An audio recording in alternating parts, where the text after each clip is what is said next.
Bien, bienvenidos a la casa de Dios, nos da gusto verles. Es una bendición siempre estar juntos y poder celebrar al Señor de todo corazón. Pues tenemos a mamá, hermano César, que bueno, nos acompaña acá. Bienvenida con nosotros. Bueno, pues abran sus Biblias, por favor, hermanos, en la carta de Pablo a los Efesios, capítulo 4, Efesios 4, versos 4 a 6.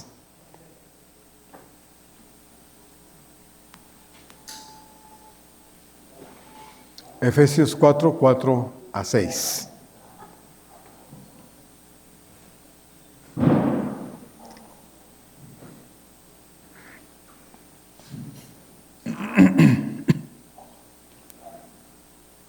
Efesios 4, 4 a 6.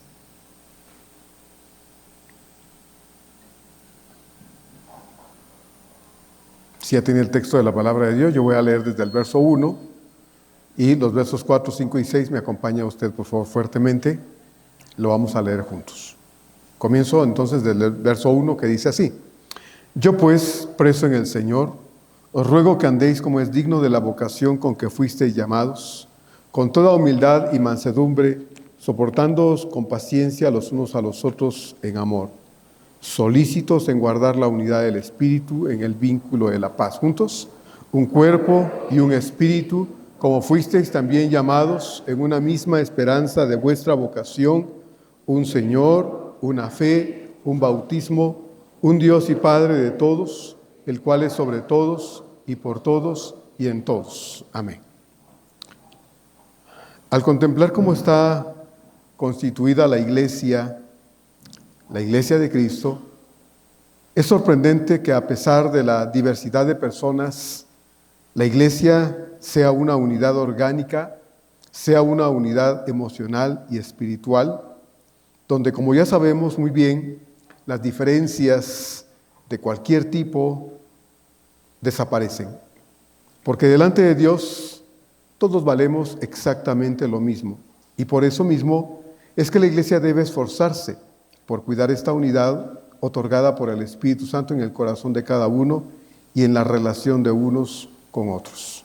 El tema es el mismo, hermanos, seamos solícitos en procurar una verdadera unidad. Seamos solícitos en procurar una verdadera unidad.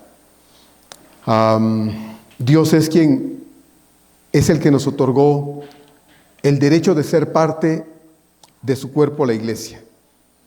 Nos ha dado también la realidad de una unidad que nosotros, hermanos, no hemos creado. Estamos aquí y estamos juntos, sí, pero esta unidad y el compañerismo que nosotros experimentamos no viene de nosotros, es resultado del poder de Dios por medio del Espíritu Santo. Porque por medio de Cristo, nosotros quienes no podríamos, hermanos, en nuestras fuerzas, estar aquí y menos compartir ese espacio juntos, debido a nuestra humanidad caída, hemos sido traídos y unidos a Cristo y unidos a nuestra iglesia, en este caso, para poder vivir una relación especial, cercana, de fraternidad verdadero desde el corazón, resultantes de haber tenido todos por igual la misma experiencia, en este caso una experiencia espiritual, que tiene como fundamento el sacrificio de Cristo por cada uno de nosotros. Sacrificio que ha traído a nuestra vida, por la fe y el arrepentimiento, el perdón absoluto de nuestros pecados, y el resultado de este perdón es nuestra inalterada integración al cuerpo de Cristo, que es en este caso su iglesia local. En el verso 3, Pablo ordena que debemos, por tanto, dice él, ser solícitos, como ya lo vimos, hermanos, solícitos en guardar esta unidad del Espíritu. No es nuestra esta unidad. Así que somos responsables de que esa unidad que Dios nos ha otorgado no la afectemos, no la alteremos, no la descuidemos de ninguna forma. Y porque Dios nos la dio para eso, es nuestra responsabilidad de cada uno de hermanos, de nosotros, cuidarla, ser responsables en que lo que no nos pertenece no sea descuidado, no sea afectado de ninguna manera. Debemos ser guardianes de esta unidad y pelear contra lo que sea y contra quien sea para que nada ni nadie la afecte. Entonces, vivimos una unidad que es resultado de la gracia y el poder de Dios entre nosotros. Y como dije hace un momento, no es algo humano porque humanamente es complicado convivir con otras personas con las que pues tenemos muchas diferencias, ¿no? Es difícil. Si a veces en la casa, hermanos, ¿verdad? Nos cuesta, ¿verdad? Donde pues hay toda la confianza del mundo, donde nos conocemos bastante bien, donde es un núcleo muy íntimo como es la familia, si ahí cuesta, ¿verdad? Imagínense entre nosotros, ¿verdad? Y eso es que solo nos vemos la mayoría cada 8 días, ¿verdad? Y si usted no viene a veces, pues cuando viene a integrarse con un grupo de personas diferentes de usted. Y si nos dejamos llevar por esa naturaleza humana y si nos dejamos llevar por todos esos aspectos que particularizan nuestra persona, nuestra personalidad, hermanos, qué difícil se vuelve, ¿verdad? Porque no van a faltar las situaciones que van a poner tensa la relación entre nosotros. Y a veces, hermanos, si no somos cuidadosos de buscar la forma de resolver esas tensiones, esas diferencias o esos conflictillos que a veces surgen, se van a volver un cáncer entre nosotros, como una especie de metástasis relacional, espiritual, que va a terminar en separación, ¿verdad? A veces la gente simplemente deja de perseverar en ese esfuerzo de cuidar el compañerismo, de cuidar la unidad entre los creyentes. Y apenas surge un problema, ya está pensando en ¿a dónde me voy? Para buscar una iglesia donde no haya gente como esta, como estos. Y se va a otra iglesia que es igual. A otra iglesia que es exactamente igual que esta, tal vez más grande, ¿verdad? Con mucha gente, pero donde se va a encontrar circunstancias que sin duda alguna de no corregir sus actitudes, porque ese no es problema de ser una iglesia, sino de cada miembro de la iglesia o cada integrante de la iglesia. Si no corrige esa actitud, pues un día va a parar quedándose en casa, harto, decepcionado, triste, llorando, si es que chilla, diciendo, ya no me congrego porque todos son iguales. Pero no se ve a sí mismo, ¿verdad? Tendemos a hacer esto, ¿verdad? Tendemos a señalar a todos, pero no nos damos cuenta que estos 3 están hacia acá. Y entonces nos perdemos la bendición del compañerismo y todas las cosas que tienen que ver con la unidad cristiana. Entonces, somos responsables de cuidar la unidad del Señor. Y en esto, hermanos, tenemos una parte personal que nos compete sin duda alguna. El verso número 4, entonces, Pablo dice, después de hablar de esa solicitud y de esas cosas que son esenciales, como las virtudes que vimos en el verso número 2, Pablo dice en el verso 4, un cuerpo y un espíritu, como fuisteis también llamados en una misma esperanza de vuestra vocación. La Biblia es clara al enseñaros que la iglesia cristiana es una en todo el mundo. Es una sola iglesia en todo el mundo. No hay 2 iglesias, no hay 3 iglesias, no, hay solo una en el mundo entero, hermanos. Constituida por congregaciones locales en todas partes. Pero en esencia, la iglesia es una, ¿verdad? No hay más. Aquí, ahora, vivimos diferencias denominacionales, ¿verdad? Nosotros somos una iglesia bautista y pertenecemos, ¿verdad?, a la Convención Nacional Bautista, que agrupa a todas las iglesias bautistas en nuestro país, México, en todos lados, ¿verdad? Hay muchas iglesias bautistas. También hay iglesias metodistas, hay iglesias presbiterianas, iglesias pentecosteses. Entonces, las iglesias cristianas evangélicas, en este caso, por denominación, somos diferentes en muchos aspectos, pero en esencia constituimos una sola iglesia, un solo cuerpo delante de Dios. A veces no nos podremos poner de acuerdo con ciertos hermanos en ciertos aspectos de la práctica de adoración, en la práctica de ciertas otras cuestiones, pero la iglesia es una sola. Es una sola. Ya Pablo lo dijo en el capítulo 1 de aquí de Efesios, versos 22 y 23, cuando dice: y sometió todas las cosas bajo sus pies, los pies de Cristo, y lo dio por cabeza a Cristo sobre todas las cosas a la iglesia, la cual, dice Pablo, es su cuerpo, la plenitud de aquel que todo lo llena en todo. La iglesia es el cuerpo de Cristo. Él es la cabeza. Él es el que manda, es el que gobierna, es el que dicta todas las cosas a través de su palabra. Y nosotros, hermanos, de manera voluntaria y de corazón nos sometemos a Él. Todos, ¿verdad? Y yo estoy a la cabeza en esto. Agradezco cuando los hermanos hablan, pero está equivocado obviamente, ¿verdad? El hecho de que el pastor sea la cabeza de la iglesia. No, el pastor no es la cabeza de la iglesia. La cabeza de la iglesia es Cristo, ¿verdad? Él es la cabeza de la iglesia. Él es el que gobierna la iglesia del Señor. Y yo solo soy su sirviente, ¿verdad? Un sirviente como cualquiera de ustedes, con responsabilidades que Dios me ha dado, porque al final a mí me va a pedir cuenta de ustedes, de esta iglesia, y voy a tener que rendir cuentas al Señor de un ministerio que me otorgó, pero en el sentido del servicio iguales todos. Entonces Pablo dice, la cual es su cuerpo. Verso número 23. Y en el capítulo 2, verso 16 de aquí de Efesios también Pablo ya había dicho. Y mediante la cruz, dice, reconciliar con Dios a ambos. En el caso antiguo, judíos y gentiles, en un solo cuerpo, matando en ella, es decir, en la cruz de Cristo, las enemistades. Aquí en este mundo pasajero, hermanos, es inevitable el denominacionalismo, ¿verdad? Es inevitable. Es inevitable que haya iglesias de cierta denominación.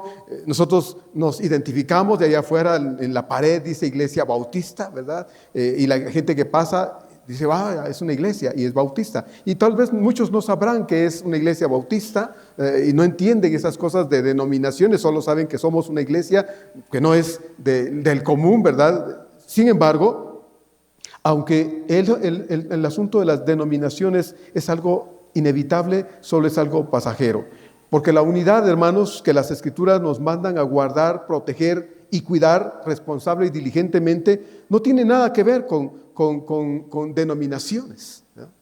No tiene nada que ver con la denominación, pero sí tiene que ver con la iglesia local, ya sea esta una iglesia bautista, una iglesia metodista, presbiteriana o pentecostés, de la rama que sea. Sí tiene que ver con eso. Esta iglesia bautista o esta iglesia evangélica, dejando a un lado el título denominacional, esta iglesia evangélica tiene la obligación, la responsabilidad de cuidar la unidad del Espíritu de Dios. Usted que es parte de esta iglesia, juntamente conmigo, tenemos el deber de protegerla, de ser guardianes de algo que Dios nos ha otorgado y que debemos, hermanos, cuidar a costa de lo que sea. Entonces, aquí la unidad tiene que ver, o el cuidado de la unidad tiene que ver con la responsabilidad de cada creyente en donde está puesto, donde ha decidido permanecer, aunque a veces, hermanos, tenemos el riesgo o oímos el riesgo del llamado a dejar a un lado el denominacionalismo. No importa, como bien decía o mal decía un canto que muchas veces cantamos y algunas iglesias todavía lo siguen cantando, aquel canto que dice, no me importa la iglesia que vayas, si detrás del Calvario tú estás. Es decir, sí debe importarnos. Y nos debe importar porque hay un cuerpo de doctrina que es esencial siempre en cada iglesia cristiana. Entonces, lo que Dios nos está diciendo aquí es que debemos cuidar pues la unidad del Espíritu, protegerla, cuidarla responsable y diligentemente, sin caer en el descuido de ser engañados en el llamado que hoy se hace al ecumenismo. Tal vez usted ha escuchado esa palabra. El ecumenismo no es algo nuevo, hermanos. Incluso desde el año 300 ya se hablaba de ecumenismo, pero se empezó a dar forma a este llamado al ecumenismo al finales del siglo XIX y principios del siglo XX, en que se hizo el llamado pues a que las iglesias, dejando a un lado sus denominaciones, no importaba si eras testigo de Jehová, mormón, evangélico o lo que fuera, te unieras en un grupo, llamaron ellos cristiano, con una sola cabeza, y no Cristo, ¿sí?, sino del Papa. Esto lo ha promovido desde un principio la Iglesia Católica Romana. Y últimamente muchas iglesias, lamentablemente, hermanos, han hecho caso omiso del llamado de Dios a cuidar su doctrina, de cuidar esa unidad con Cristo a través de las Escrituras y la doctrina, para decir, no importa, lo que nos une es el amor. No importa si este no cree que Cristo sea Dios y niega la Trinidad, o cree que todo el mundo, la salvación está abierta para cualquiera, no importa si confiesas o no a Cristo, si tienes fe o no. Al fin y al cabo, tomando algunos textos de la Escritura y malinterpretándolos y aplicándolos equivocadamente, dicen la salvación es para todos porque Cristo murió para todos parejo. No, hay que cuidar esas cosas. Entonces no es cerrando los ojos que nos unimos a cualquiera. No, hermanos, no. El ecumenismo es peligroso. Y es peligroso porque no procede de Dios. No procede de Dios el llamado a dejar a un lado la doctrina, a dejar a un lado y ser responsables en el cuidado de la enseñanza bíblica para unirnos por amor o en amor a cualquiera, no importando lo que crea. Eso es peligroso. Usted puede tener amigos de cualquier tipo, ¿verdad? El Señor se hizo amigo de pecadores, publicanos y pecadores. Así le llamaron, amigo de. Qué buen apodo, qué hermoso apodo le pusieron al Señor. Amigo de publicanos y pecadores. ¿Nosotros amigos de quién somos, hermanos? ¿Tenemos amigos de publicanos y pecadores hoy? O no, pastor, yo no me junto con esa chusma, ¿sí? Y hay cristianos que dicen, no, ven una persona viviendo mal, ¿verdad? Ven, por ejemplo, un homosexual y casi se vomita. Ven una prostituta y casi se vomita. Saben de alguien que hizo esto y tendemos a condenar, a echar al infierno a la gente porque es un pecador. No, hermanos, Dios no nos llama a juzgar a nadie, el que juzga es Dios, ¿sí? Nosotros estábamos en esa posición. Lea usted lo que dice Pablo en 1 Corintios 6, cuando él les habla a los corintios, les dice, y algunos de ustedes eran esto y esto y esto. Dice Pablo, esto erais, mas ahora ya no. Ya no. De ahí nos sacó el Señor, ¿verdad? ¿O a poco éramos blancas palomitas antes de conocer a Cristo? Pues ni siquiera se nos acuñaba el título porque éramos negras palomas. Entonces, el ecumenismo es peligroso. No solo es peligroso, es antibíblico y es diabólico. Porque si algo nos manda las Escrituras es a defender nuestra fe y a no transigir con el error doctrinal cualquiera que sea y de donde proceda. Por ejemplo, la Biblia dice en 1 Pedro 3:15. 1 Pedro 3:15 dice, sino santificad a Dios el Señor en vuestros corazones y estad siempre preparados para presentar defensa con mansedumbre y reverencia ante todo el que os demande razón de la esperanza que hay en vosotros. Estad preparados. Por eso, hermanos, es que se hace siempre el llamado, y mire, perdone, pero a veces parecemos discos rayados, ¿verdad? Venga al estudio bíblico, esfuércese en venir a la escuela dominical, únase a un grupo de estudio de discipulado en la semana. Ya se va a abrir, primero Dios, hoy empezamos, hermanos, con los cursos de discipulado. ¿Qué es lo que queremos? Que usted se quede más tiempo acá. Créame que no me interesa que usted esté aquí con una cara así. No me interesa que esté aquí a disgusto porque esa hora que se va a quedar, bien podría irse a su casa y, el partido es hasta más tarde, ¿verdad? Iba a decir, porque hoy es la final del fútbol. No, o por alguna otra cosa. No me interesa que usted esté aquí por estar, no, me interesa que usted esté porque entiende que necesita crecer en el Señor, que necesita conocer la Escritura, que necesita tener un fundamento escritural para que ningún viento de doctrina, como bien dice la Biblia, nos arrastre de aquí para allá y nos meta ideas que no son de Dios, porque cuando no crecemos en el Señor, hermanos, algo va a llegar, algo va a entrar. Y debemos dejar que sea la palabra de Dios. Por eso Pedro dice, preparados para presentar defensa. Segunda de Timoteo, Pablo le dice a Timoteo en 4, 2, 3, en su segunda carta, que prediques, dice Pablo, la palabra, que instes a tiempo y fuera de tiempo, redarguye, reprende, exhorta con paciencia y doctrina, porque vendrá tiempo cuando no sufrirán, dice Pablo, la sana doctrina. Ya no querrán oír. Creerán que ya saben demasiado, que ya tienen mucho conocimiento. El conocimiento nos sirve a menos que se vuelva parte de lo que somos, hermanos. El conocimiento no tiene caso si no está afectando todas las áreas de nuestra vida, ¿verdad? No tiene sentido llenarnos la cabeza de tantos datos e información bíblica si eso no está transformando nuestra vida. Entonces Pablo dice, bueno, ya no van a sufrir la sana doctrina. Entonces necesitamos saber la doctrina, conocer la doctrina para no exponernos a aquello que nos pueda alejar. Romanos 16, 17, también dice Pablo a los romanos, os ruego que os fijéis en los que causan divisiones y tropiezos en contra de la doctrina que vosotros habéis aprendido y que os apartéis de ellos. Que os fijéis, dice Pablo, en aquellos que causan conflictos doctrinales. Entonces, cuando una persona tiene errores doctrinales y lo identificamos, le insistimos en tomar un estudio bíblico para que si quiere corregir esas cosas que están mal, lo haga. Pero hay gente que dice, no, mejor me voy. Quiere quedarse con sus errores doctrinales, quiere perseverar en sus ideas extrañas a la Escritura. Bueno, adelante, yo no lo puedo amarrar acá, ¿verdad? Insistimos en ello, perseveramos en tratar de convencerles, pero si dicen, no, yo me voy a buscar al fin quien piense como yo, tal vez los encuentre. Siempre va a haber un roto para otro descosido, pero bueno, hermanos, no se puede enseñar a quien no quiere.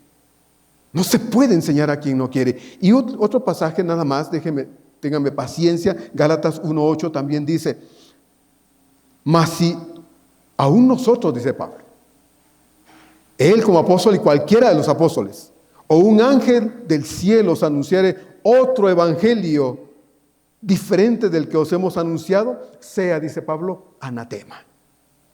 Por eso le he dicho, hermanos, ¿qué tal que un día a mí se me chispa la canica y empiezo a hablar aquí tonterías? ¿Le va a decir usted amén al error? ¿Va a aplaudir lo que no es correcto bíblicamente y doctrinalmente hablando? No, usted tendría el deber y la obligación de decirme en ese momento, pastor, por favor, deténgase. Deténgase. Lo que usted está diciendo no es bíblico. Lo que usted está diciendo no es correcto de acuerdo a la Escritura.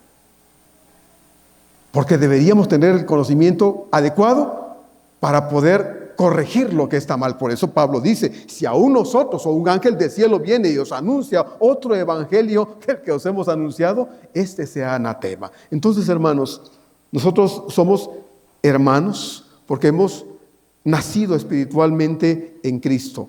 Y además porque tenemos una doctrina cristológica fundamentada en lo absoluto hasta donde es posible en medio de nuestra humanidad, hermanos, en las Escrituras. No podemos sentarnos a convivir como hermanitos tranquilamente con aquellos que niegan las Escrituras y o las tuercen deliberadamente para su provecho y perjuicio de aquellos a los que les enseñan mentiras. No podemos hacer amistad con este tipo de personas porque estaríamos siendo corresponsables con ellos.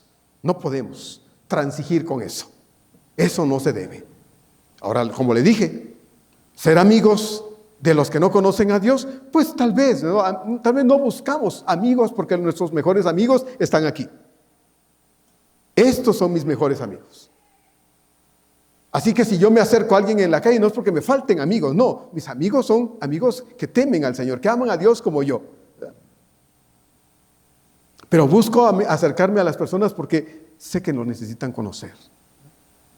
Lo necesitan conocer, igual que yo un día lo conocí. Entonces, busco ser amigo de esas personas para poder, en este caso, presentarles el mensaje de salvación. Pero no transigimos con el error. Así que somos un cuerpo, una iglesia fundamentada en Cristo y en su verdad.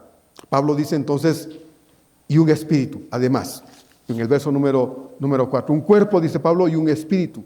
1 Corintios 12, 11 a 13 dice, pero a todas estas cosas las hace uno y el mismo espíritu, repartiendo a cada uno en particular como Él quiere.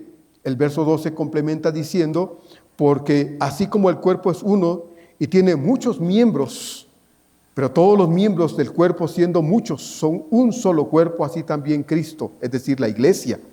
Porque por un solo espíritu fuimos todos bautizados en un cuerpo, sean judíos o griegos, sean esclavos o libres, y a todos se nos dio a beber de un mismo espíritu. El Espíritu Santo, hermanos, es el creador de la iglesia. Él es el creador. Ningún hombre puede decir, no, esta es mi iglesia porque yo la hice. Pero hay quienes se llenan la boca diciendo eso. Es mi iglesia, por eso es la iglesia del pastor fulano, es la iglesia de Menganito. No, esta es la iglesia de Cristo, hermanos. Es la iglesia del Señor. Él dio su sangre por usted y por mí. Yo ni sudor he dado por usted. Pero Cristo lo dio todo. Cristo se entregó por completo para usted y para mí. Así es que la iglesia le pertenece a Cristo Jesús. El Espíritu Santo la conformó, Él es el creador de la iglesia, pues es por medio suyo que cada creyente es integrado al seno de la iglesia, que es el cuerpo de Cristo, y es el Espíritu Santo el que mora ahora en cada creyente como sello viviente, como sello de garantía, como la absoluta seguridad de que lo que Dios nos dio en Cristo es verdad, nos pertenece y es garantía de que lo que nos espera es, hermanos, algo inexplicable, incomparable, indescriptible, pero es nuestro. Nos pertenece de verdad. Cada creyente, hermanos, tiene el sello viviente de la presencia de Dios, que es Cristo Jesús en el corazón. Y este no es solo un sello, también es lazo que nos une a nosotros aquí en un compañerismo que debe ser una realidad cada vez que estamos juntos. Cada vez que estamos juntos. En la semana, por alguna razón, estaba buscando algo y encontré un papelito en una reunión que tuvimos administrativa el año pasado, a principios del año pasado, y decía el papelito que yo anoté, por petición de algunos hermanos, necesitamos buscar actividades para que al final de nuestros cultos podamos vivir un momento de compañerismo. Y me acordé que sí, ¿verdad? Que algunos habían expresado, hermano, pues deberíamos ver qué hacemos para no solo terminar y salir corriendo, a ver si podemos fraternizar un poquito. Y pensaba, porque lo tomé y bueno, lo rompí porque andaba rompiendo cosas, lo rompí, pero pensaba, es cierto. Ser hermanos no es solo un título, pero que no se experimente en la cercanía, ¿verdad? Y en la relación mutua entre unos y otros, sino que debería de esforzarnos o llamarnos al esfuerzo de encontrar un momentito para poder acercarnos, por lo menos siquiera para saludarnos, ¿verdad? Y ya cuando nos vayamos, pensar, sí, saludé a todos los hermanos, gracias a Dios los saludé, me da gusto verlos, espero verlos la otra semana, porque pudiera ser que alguno ya no venga aquí y se vaya al culto general en el cielo para otra semana. ¿Quién sabe, verdad? Quisiéramos que no, pero nos puede pasar. Pero deseamos que mientras estamos acá, la experiencia del compañerismo sea algo de verdad real.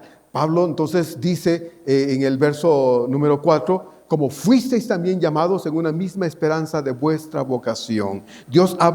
Pablo habla aquí, hermanos, de una sola esperanza, o una esperanza que es común a cada uno de nosotros.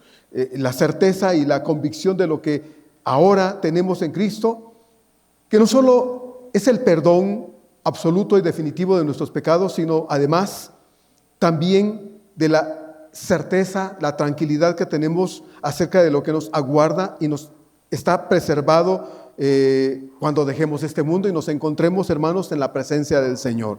Es algo que a mí me ayuda mucho, me emociona, cuando a veces en la vida pasamos situaciones delicadas y nos preguntamos, ¿y esto va a ser así toda la vida? ¿Verdad? ¿Va a ser así el resto de mi vida? Pues tal vez, pero el hecho de saber que esto es solo temporal, momentáneo, porque lo que viene es perfecto y ya no va a incluir lágrimas, ni tristezas, ni preocupaciones, ni tronadera de dedos, ni noches de insomnio por preocupaciones y angustias, ni todas estas cuestiones que son parte de la humanidad caída con la que estamos revestidos, hermanos, solo es por un ratito, mis hermanos. Pero pastor, yo tengo una enfermedad incurable y ahora voy a vivir así toda mi vida. Bueno, ¿y cuánto es toda su vida? ¿Cuánto es toda su vida? ¿Cuánto es? ¿20 años? Pastor, no me eche la sal. 50 años más, ¿así? ¿Qué le preocupa? Si lo que viene es mejor. ¿O eso no le emociona? ¿O eso no le alegra a usted? Yo creo que deberíamos cambiar actitudes, ¿no le parece? No vivir bajo la perspectiva de lo temporal, sino vivir bajo la perspectiva de lo eterno, que es mejor. Y eso, hermanos, es mucho mejor. Elegir esa forma de vida es mucho mejor, porque vivir bajo la perspectiva de lo eterno me hace sonreír, me hace estar tranquilo, me hace, cuando estoy chillando, secarme y de pensar: Señor, perdóname porque pierdo de vista temporalmente lo que tengo en ti. Esto solo es por un ratito, así es que me alegraré y me gozaré en ti, como dice la Escritura, ¿verdad? Me alegraré y me gozaré en este día que el Señor ha hecho para mí. ¿O cree usted que el Señor le ha dado un día a usted, hoy domingo, o mañana lunes, o miércoles, o viernes, para que nos la pasemos chillando, hermanos? A veces es inevitable, yo lo entiendo, me ha pasado, ¿no? Pero no es para que vivamos como magdalenas y magdalenos, ¿verdad? En la chilladera todo el tiempo. No es para eso. Pablo dice esto en Filipenses 1, 21 a 23 al respecto. Pablo dice así: porque para mí el vivir, dice Pablo, es Cristo. Y luego dice, y el morir es ganancia. Y esto me lleva a Pablo en 2 Corintios 12, ¿se acuerda cuando dice Pablo? En 2 Corintios 12 creo que es. Cuando dice Pablo, yo padezco una enfermedad. Bueno, estoy haciendo una especie de interpretación de lo que Pablo dice. Pablo dice, yo padezco una enfermedad terrible, a veces metida y es de verdad, hermanos, horrible, terrible, cual ni siquiera idea tienen de lo que a mí me pasa. Y 3 veces le he dicho al Señor: Señor, ¿no ves lo que padezco? ¿No ves lo que me pasa? ¿No ves cuánto sufro? ¿No ves cómo caigo, Señor? ¿No lo ves? 3 veces le he dicho al Señor, y 3 veces me ha dicho el Señor: Pablo, no te voy a sanar. Bástate mi gracia. Y Pablo dice, pues ahora que entiendo las cosas de acuerdo a la voluntad de Dios, y sé que Dios no me va a sanar, en vez de amargarme, me voy a sentir feliz, porque mi vida, a pesar de todo, está en las manos de Dios. Está en las manos de Dios. Así es que cuando soy débil, soy fuerte. Entonces Pablo asumió una actitud distinta. Entonces Pablo bien puede escribir a los filipenses y decir, porque para mí el vivir es Cristo y el morir es ganancia. Mas si el vivir en la carne, dice Pablo, resulta para mí en beneficio de la obra, no habla de otras cosas sino en beneficio de la obra, dice Pablo, no sé entonces qué escoger. Y dice el verso 23 Pablo, porque de ambas cosas estoy puesto en estrecho, teniendo deseo de partir y estar con Cristo. Fíjese lo que dice ahí al final. Lo cual dice es que muchísimo mejor. ¿O cree usted que Pablo estaba fuera de la realidad, hermano? ¿Cree usted que Pablo necesitaba, como le dije hace unos días, una visita con el psiquiatra o el psicólogo? Porque pues el pobre andaba un poco... No, hermanos. Pablo no necesitaba consulta psiquiátrica, ni psicológica, ni nada. Pablo estaba en su realidad espiritual. Lo cual, dice Pablo, es muchísimo mejor. Muchísimo mejor. Creo que lo que Dios le ha dado, hermano, para vivir esta vida es inmerecido, porque usted no se merecía esto. Esa jaqueca, ese dolor terrible de cabeza de pronto que le agarra, esa migraña que lo bota y lo hace ver elefantes rosas. ¿Cree que usted no se lo merecía? Ese dolor de huesos que sufre, que a veces no le deja hacer nada en sus manitas, ¿cree que usted no se lo merecía? Esa alza de glucosa, ¿cree que usted no se merecía andar así en la vida? ¿Cree que esos problemas de salud usted no se los merecía? Bueno, ¿el Señor se merecía ir a la cruz por usted? No. Y dice Hebreos que siguió hasta donde tenía que ir. por usted y por mí. Entonces, hermano, no nos quejemos cuando algo no es como queremos. No nos quejemos. Más bien agradezcamos a Dios, porque cuando las cosas se complican, sabemos que el que está a nuestro lado tiene el poder para darnos paz en medio de las dificultades. Y cuando vamos al Apocalipsis, pues, y leo los capítulos 21 y 22 particularmente, me alegra ver, hermanos, ahí la descripción que Dios hace para mí de lo que me tiene reservado allá. Verso 5, Pablo dice entonces, un Señor, una fe, un bautismo. Cuando habla Pablo de un Señor, está reconociendo el señorío de Cristo sobre cada creyente, sobre cada uno de los que hemos llegado al conocimiento del Señor. Y a la vez, nuestra posición delante de Él como siervos de Dios. No solo es, sí, Él es mi Señor, es mi dueño, es mi amo, pero a la vez que digo eso, reconozco que yo soy siervo de ese amo. Si estoy diciendo que Él es mi amo, mi dueño, mi propietario, mi Señor, entonces también estoy diciendo, soy su siervo. No podemos reconocer una cosa sin reconocer la otra, hermanos. No podemos cortarle la cabeza a esa verdad, aunque lo hacemos muchas veces en la práctica. Señor, Señor, pero cuando me dice que haga algo, no tengo tiempo. Cuando me dice que le sirva, no tengo tiempo. Cuando me dice que esto, no quiero. Entonces, decía el Señor, no me llames Señor si no haces lo que yo te digo, lo que yo te pido, ¿verdad? No me llames como no lo soy. Entonces, Pablo dice, es un Señor. Como le acabo de decir, por lo menos en la teoría, esto de decir Señor no tiene ningún conflicto, porque lo entendemos, lo sabemos. Sin embargo, en la práctica eso de decir Señor ya no es tan aceptado, hermanos, ya no es tan cómodo, ya no es tan bonito, ya no es algo tan rico que salga, porque entiendo y sé la implicación que tiene mi relación con Dios en el plano de un siervo y de un amo. Ya no me gusta eso porque sé lo que Dios espera de mí, pero también entiendo, porque no me puedo engañar a mí mismo, que no siempre estoy dispuesto a aceptarlo, a respetarlo y a someterme a esa verdad. No siempre estoy dispuesto a eso. La iglesia solo tiene un Señor. No tiene dos ni tres. Cristo fue quien dio su vida por cada uno de nosotros y solo Él es dueño, amo, propietario y Señor de esta iglesia, porque nos compró con su sangre preciosa, su sangre bendita, y somos propiedad de Él.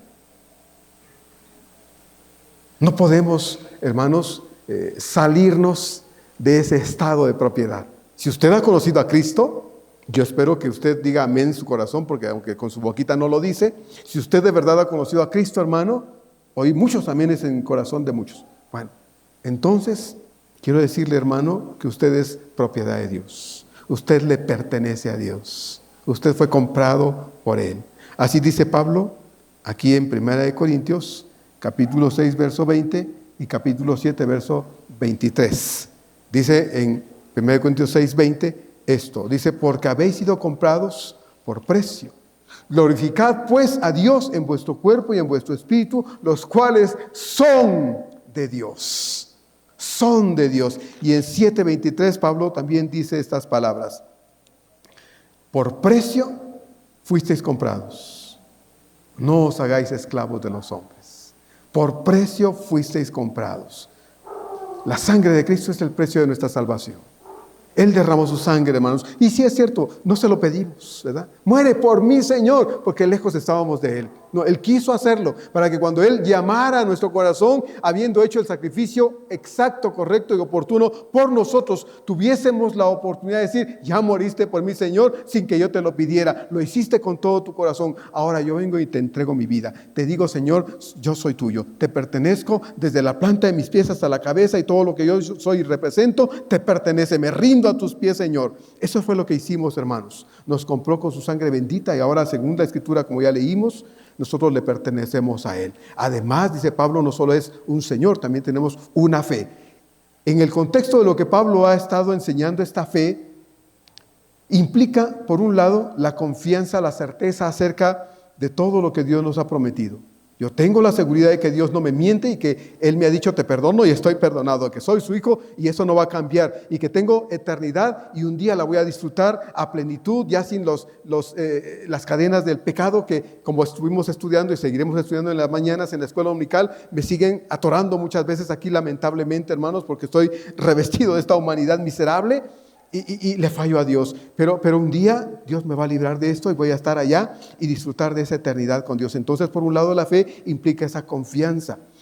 Y creo, hermanos, que es aquí también un énfasis en el texto original, porque la palabra fe indica también el cuerpo de doctrina que la iglesia tiene y que, como ya vimos, debe ser no solo conocido por usted y por mí, sino que además también debe ser defendido ante los ataques del diablo, que quiere distorsionar la verdad del Señor y quiere poner a los ojos de muchas personas, incluyéndonos a nosotros hermanos, cosas que no son verdad. Entonces necesitamos entender que cuando Pablo dice una fe, habla de confianza, pero también habla de certeza bíblica, certeza doctrinal. Yo conozco las Escrituras y sé que Dios no me engaña, no me ha mentido, no me ha dicho cosas a medias. La verdad de Dios está escrita en su palabra y me la ha revelado con toda claridad. Entonces, hermanos, es seguridad no solo acerca de lo que Dios nos ha dado, sino también es seguridad doctrinal. Deberíamos esforzarnos todos por conocer profundamente la verdad de Dios, la doctrina del Señor, ya que sobre ella, hermanos, está fundamentada nuestra fe. Hacer un esfuerzo. Yo sé que los domingos particularmente cuesta mucho, tenemos cansancio acumulado de la semana y quisiéramos un día a la semana, porque a veces hasta el sábado se elabora, levantarnos un poquito más tarde, pero hermano, esto no es un asunto mío, ese es un asunto de Dios, para usted y para mí, ¿verdad? Que vengamos y estudiemos las Escrituras, porque como bien dijo el Señor, a nosotros nos conviene porque en ellas el Señor revela su palabra y ellas dan testimonio del Señor para nuestro provecho espiritual. Entonces, hermanos, necesitamos ser responsables en eso con nosotros mismos. Pablo dice también un bautismo. Un bautismo. Y la palabra en el texto original significa sumergir debajo de. E indica que el bautismo en agua es lo correcto y es lo bíblico. Solo hay un bautismo, dice Pablo. No hay diversas clases de bautizar a los creyentes, no. Si un día alguien fue bautizado salpicándole agua porque no había agua ahí, era mejor no bautizarlo que hacer un bautismo equivocado, ¿verdad? Porque el bautismo correcto es sumergir a una persona bajo el agua, que es lo que está simbolizando muerte, sepultura y resurrección. Entonces, Romanos capítulo 6, necesitamos tener muy claro eso para nosotros mismos. Pablo dice entonces, solo hay un bautismo correcto y es el que los apóstoles, la iglesia ha practicado siempre, sumergiendo bajo el agua a los creyentes, al decir estos que ponen su vida en el Señor, su vida toda en las manos de Dios mediante la fe y el arrepentimiento, oyeron el mensaje de salvación, pensaron, analizaron ese mensaje de salvación, lo entendieron y al final tomaron una decisión. En el caso del creyente tomó la decisión correcta, entregar su vida al Señor. Pero cualquiera que oye el mensaje de salvación y lo reflexiona, lo razona, lo medita y al final es confrontado con tomar una decisión, puede decir también, como muchos lo hacen, ¿sabes qué? Está bonito, lo entiendo, pero estoy bien como estoy. Claro, ¿verdad? Puede quedarse con la vida que vive, lamentablemente elige el camino ancho, pero el bautismo es solo uno. No podemos pasar por alto la verdad de Dios en su palabra. Entonces, hermanos, es necesario entender que Pablo, cuando habla de una sola cosa, está cerrando el camino a la posibilidad de otras prácticas que no son correctas bíblicamente hablando. Verso número 6, Pablo cierra diciendo, un Dios y Padre de todos, el cual es sobre todos y por todos y en todos. Ya Pablo ha hecho un énfasis muy marcado acerca de Dios como Padre.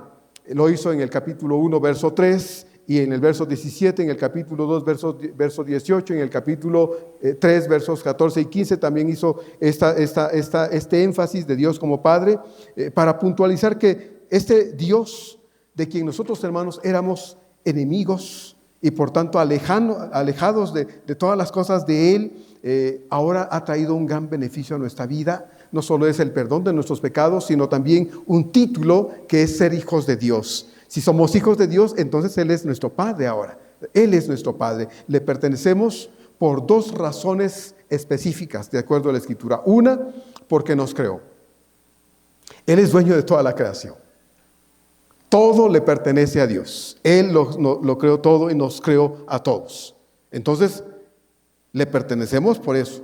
Y en segundo lugar, le pertenecemos porque nos creó en Cristo ahora.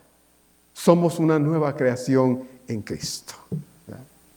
Entonces, es hermoso ver, hermanos, esta realidad espiritual en nuestra vida. Pablo dice aquí en el capítulo 2 de Efesios, verso 10, estas palabras: porque somos hechura suya, creados en Cristo Jesús para buenas obras, las cuales Dios preparó de antemano para que anduviésemos en ellas. Y en Gálatas 6:15, Pablo habla también de eso y dice: porque en Cristo Jesús ni la circuncisión vale nada, ni la incircuncisión, sino una nueva creación. ¿Cuál es esa nueva creación? El hecho de que nacimos en el Señor y Él nos formó de nuevo, haciendo de nosotros lo que somos ahora. Amén, hermanos. Somos el pueblo de Dios. Somos la iglesia del Señor. Somos hijos de Él. Eso, hermano, no va a cambiar. Yo le doy muchas gracias a Dios por eso, en mi caso, porque todos los días la riego con Él. Debería ser un buen jardinero, ¿verdad? Bueno en regarla. Pero Dios no me quita el título de hijo, ni deja de ser mi padre.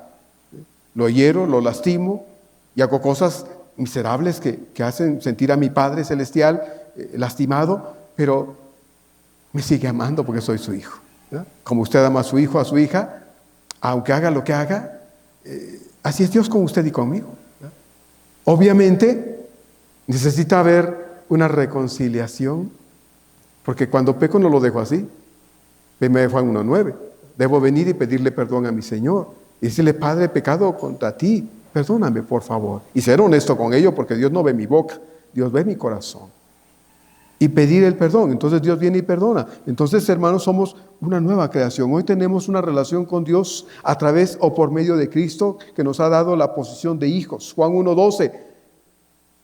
Evangelio de Juan 1:12. Mas a todos los que le recibieron, a los que creen en su nombre, les dio potestad de ser hechos hijos de Dios. Y Pablo dice: de todos. Es Dios y Padre, no de unos, sino dice de todos los que hemos creído. No generaliza Pablo, hermanos. No es todos somos hijos de Dios. Allá afuera la gente tiene esa idea equivocada. Todos somos hijos de Dios. No, la Biblia no dice eso. Unos son hijos de Dios y otros son hijos del diablo. Juan 8:44. Lamentablemente así es. Yo fui hijo del diablo, pero un día dije: ya no, quiero ser hijo de Dios. Y le rendí mi vida al Señor igual que usted lo hizo. Entonces somos hijos de Dios. De nuevo, Juan 1:12. Mas a todos los que le recibieron y creen en su nombre, les dio potestad de ser hechos hijos de Dios. Así es que es exclusivo. Ese todos que Pablo usa aquí en el verso 6, un Dios y Padre de todos, es exclusivo. No es general. De todos los que hemos creído, de todos los que hemos rendido nuestra vida al Señor, de todos los que hemos venido al Señor y hemos nacido en Él, como bien dijo el Señor a Nicodemo en Juan 3:3. De cierto te digo que el que no naciere de nuevo no puede ver el reino de Dios. Es enfático el Señor cuando 2 veces dice: no puedes ver el reino de Dios si no has nacido de nuevo. Si usted no ha nacido de nuevo, usted necesita nacer de nuevo en Cristo Jesús. Es necesario nacer de nuevo para ver el reino de Dios. Y este Padre, hermanos, este Padre maravilloso e incomparable, mantiene con cada uno de nosotros, sus hijos, una relación que, según Pablo, se expresa en 3 aspectos distintos de su amor. Al final del verso 6 dice Pablo: el cual es sobre todos, y dice: y por todos y en todos. El sobre todos indica en este caso la relación que Dios tiene con la creación en general, en la que están sus hijos, nosotros sus hijos, y en la que quiere que nosotros recordemos, hermanos, que todo, incluyéndonos a nosotros, está bajo su cuidado y sus designios soberanos, sobre todo. Pero también está por todos. ¿Quiénes son estos por todos? Bueno, en este caso es indicativo de que hay una relación específica de la providencia divina sobre los hijos de Dios. La providencia divina es Cristo, teniendo completo cuidado, seguridad y todo lo que implica la relación de ese Padre Celestial con los hijos en todos los días de la vida. Todos los deseos y propósitos de Dios se cumplirán. Dios está sobre nosotros, hermanos, está por nosotros en todos los aspectos de la vida. Además, dice Pablo al final, y está en nosotros, lo cual indica la unión de Cristo con nosotros a través de su presencia en nuestro corazón. Hoy en la semana un canto por ahí que se oye bonito, pero el canto dice, visítanos, visítame, Señor. Y yo digo, pues no, pues Dios no me tiene que visitar, hermano, Él vive en mi corazón. Él mora en mí. Es el dueño de mi vida. No es el visitante de mi corazón, no es el habitante de mi vida. Entonces, no tengo que pedirle, ven, visítame. No, Él está ahí todos los días para mí. Entonces, hermanos, Pablo quiere que nosotros entendamos pues que somos responsables de cuidar algo que Dios nos ha otorgado y es la unidad en Cristo Jesús. Una unidad valiosa que necesitamos defender de lo que sea. Que Dios nos ayude, que podamos de verdad entender todo esto de manera que la relación que tenemos entre nosotros esté basada en el respeto, el temor, la reverencia que tenemos de Dios en nuestro corazón. Vamos a cerrar y la otra semana seguimos con el capítulo 4. Señor, gracias por dejarnos este tiempo de estudio de tu palabra. Gracias, Señor, porque nos enseñas. Tal vez no nos enseñas porque lo sabemos, pero nos aclaras y amplías, Señor, en nuestro corazón estas verdades preciosas y eternas. Y oramos, Dios, para que no solo las entendamos y las sepamos, sino estemos dispuestos a someter nuestra vida a esto en la práctica, que es lo que más nos cuesta. Señor, ayúdanos, te lo pedimos, y que la unidad que tú nos has dado y te pertenece, Señor, podamos verla como algo valioso, Señor, en lo que podamos esforzarnos en participar cuidándola a costa y de quien sea. Te lo pedimos en el nombre de Cristo Jesús. Amén. Amén.